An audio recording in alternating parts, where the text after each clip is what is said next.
O ex-presidente Luiz Inácio Lula da Silva, do PT, será julgado em segunda instância no próximo dia 24 de janeiro. E para defender a cidadania do ex-presidente, comitês estão sendo formados em todo o país. Aqui em Picos, a primeira reunião aconteceu na última sexta-feira, na sede do partido.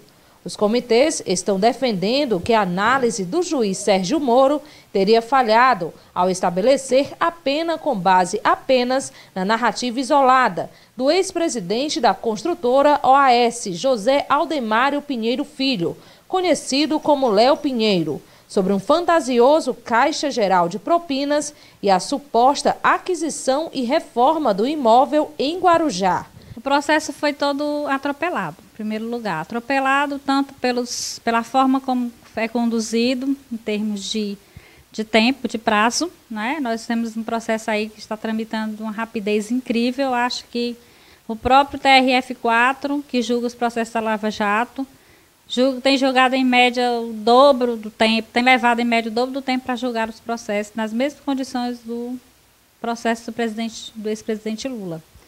Também é interessante notar que a composição do tribunal é formada por um relator, que é o Gebran Neto, padrinho do filho de Moro, por um presidente da turma, que é o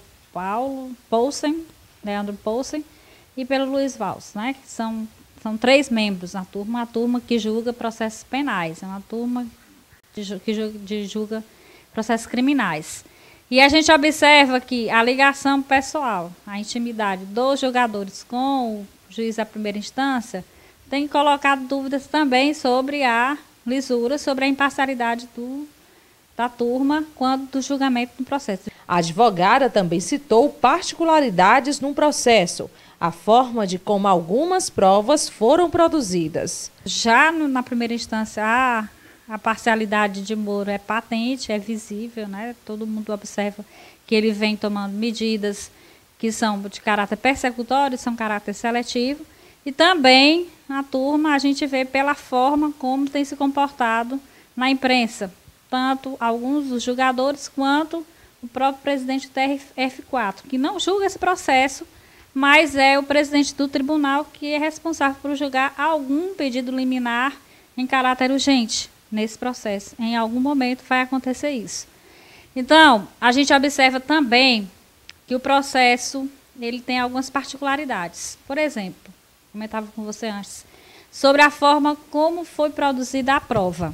A prova do processo que sustenta a sentença, que fundamenta a sentença, é uma delação informal, ou seja, é uma delação no sentido de que um dos corréus, que é o Léo Pinheiro, no mesmo processo, ele é réu junto com Lula, no mesmo processo, é o dono da OAS, ele, em vários momentos anteriores, disse que não tinha nada a ver com Lula. E no último depoimento que ele prestou diante de Moro, no depoimento como réu, portanto, com a possibilidade de dizer o que quiser, inclusive mentir, ele fala que Lula teria recebido o apartamento como vantagem, né? Ele não usa a palavra teria recebido. O apartamento teria sido reservado no distante ano de 2009. O que a gente observa aí, que Léo Pinheiro falou com a condição de réu, ou seja, com a possibilidade de mentir. Se você é testemunha, você não pode mentir. Ele não era testemunha. Como delator, você se torna testemunha porque você está mostrando fatos de outras pessoas que participaram do crime que você delata porque você também participou. Então, ela é delator porque participa e traz as provas para serem investigadas. No caso, uma delação que não foi formalizada, que não chegou a se tornar uma delação premiada na forma como exige a lei de colaboração, a lei de organização criminosa, que prevê a colaboração premiada. E o Léo Pinheiro foi utilizado, então, como um único elemento de prova dentro desse processo para justificar uma condenação de Luiz Inácio Lula da Silva. Então, a gente observa várias irregularidades, várias nulidades processuais, que se fosse numa situação normal, numa situação de julgamento normal, em obediência à lei do processo penal, em obediência à Constituição Federal, Lula sequer estaria sendo processado, porque não passaria nem da denúncia, porque a denúncia estaria inepta por falta de provas. No julgamento do ex-presidente Lula, podem ser formados 4 possíveis cenários. Caso Lula seja condenado no segundo grau, uma batalha jurídica promete se estender neste ano. São 4 cenários possíveis. O primeiro cenário é o de adiamento do julgamento no primeiro dia, que é dia 24. E eles, inclusive, colocaram o processo para ser apenas, exclusivamente, o de Lula vai ser julgado no dia 24. Então, o dia todo só nesse processo. E começa às 8h30 da manhã. A primeira possibilidade é um dos juízes pedir vista do processo. Uma vez que peça vista, o julgamento é adiado. E aí, enquanto durar o pedido de vista, o processo continua lá sem tramitação, parado. Hoje em dia não é possível ficar muito tempo com o processo com pedido de vistas sem devolver para julgamento. Existe um prazo estabelecido, acredito que ano passado, o ano de 2016, foi feita uma alteração desse sentido. Mas mesmo assim, ou seja, seriam uns 2 meses no mínimo. E em relação à segunda possibilidade, absolvição. Os 3 julgadores considerariam que Lula é inocente, absolveriam, pronto. Poderia haver ainda um recurso do MPF para o próprio tribunal ou para o STJ.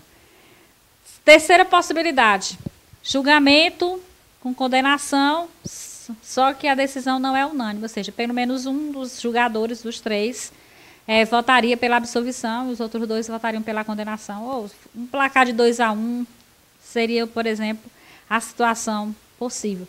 Nesse caso, quando não há decisão unânime, quando a decisão não é unânime, a possibilidade de 2 recursos para o próprio tribunal, embargos infringentes e embargos declaratórios, o que também significa mais tempo processual e mais tempo também no calendário eleitoral. A quarta possibilidade, que é a condenação com julgamento unânime, ou seja, todos os 3 julgariam contra Lula, condenariam Lula, seriam todos os 3 pela condenação, restaria para o tribunal um recurso, embargo de declaração inicial, para o próprio tribunal e, posteriormente, haveria ainda a possibilidade de recurso dessa decisão para o STJ, mas aí já poderia iniciar a execução da pena, que é a prisão, né? Que é o que muita gente erroneamente espera que aconteça no dia 24. Só que dia 24 não tem a menor condição de prender Lula no dia 24. O ex-presidente Luiz Inácio Lula da Silva é o único plano do Partido dos Trabalhadores para as eleições presidenciais de 2018. O registro da candidatura será feito no dia 13 de agosto, mesmo que o TRF4 confirme em segunda instância a sentença de Moro. Haverá ainda todo o processo de embargos e o recurso ao Supremo Tribunal Federal, que já tem várias decisões autorizando candidatos condenados em segunda instância a concorrer. Para Magna Moreira, é preciso lutar para garantir as eleições de 2018 livres e democráticas. Nós temos um processo penal, que é esse processo que está tramitando no TRF4. E nós temos um processo eleitoral, que é o processo de registro, de impugnação, de eventual registro de chapa, candidatura, colocar a foto de Lula na... Tudo isso aí não é imediatamente afetado por uma decisão do TRF4, porque a decisão ela não transita em julgado. Ela é uma decisão de segunda instância, que ela tem consequências sobre o processo eleitoral. Por quê? Porque existe uma lei, que é a lei de ficha suja, que diz que as pessoas que são condenadas por decisão colegiadas são consideradas inelegíveis, não é? Então, essa é a questão, mas é uma questão para ser discutida, inclusive, em fase de impugnação da chapa ou ação posterior à eleição com a ação de impugnação eleitoral, né, a AIMIL-AGE, posterior à eleição. O que eu sempre digo, que mesmo que eles prendam Lula, que eu acredito que não é o objetivo deles é prender, o objetivo deles é impedir a campanha, é impedir a candidatura, eu acredito que isso não afeta em nada a possibilidade de Lula ser candidato. Lula é candidato. Inclusive, é a estratégia do PT, é a estratégia dos partidos que o apoiam manter a candidatura, de judicializar. Porque eles estão judicializando desde o início de 2015, processo eleitoral, com a Lava Jato.